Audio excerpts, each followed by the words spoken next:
गोरेंवर सुषमा अंधारेंनी देखील घणाघाती टीका केली आहे। गोरेंनी माझा पक्षप्रवेश रोखला होता असं सुषमा अंधारे यांनी म्हटलंय। नीलम गोरेंवर अब्रू नुकसानीचा दावा देखील करणार असल्याचं अंधारेंनी म्हटलंय। नाक घासून माफी मागितली तरी लढा सुरूच राहील असं अंधारेंनी म्हटलंय। छोट्यातल्या छोट्या समूहाला प्रतिनिधित्व देण्याचा प्रयत्न जो शिवसेनेकडून झाला आहे, मग तो या कल्पनाताई नरहिरे असतील, खासदार चंद्रकांत खैरे असतील किंवा तुमच्या समोर उभी राहून बोलणारी सुषमा अंधारे असेल, या सगळ्या परंपरेच्या मुळावर घाव घालण्याचा त्यांचा प्रयत्न अश्लाघ्य आहे। त्यांनी पक्षाची आणि पक्षप्रमुखांची प्रतिमा मलिन करण्याचा प्रयत्न केला आहे।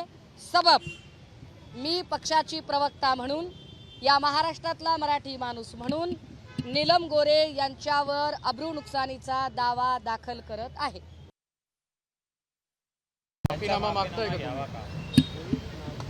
त्यांनी माफी जरी मागितली, नीलम गोरेंनी नाक घासून जरी माफी मागितली तरी आमचा लढा असेल।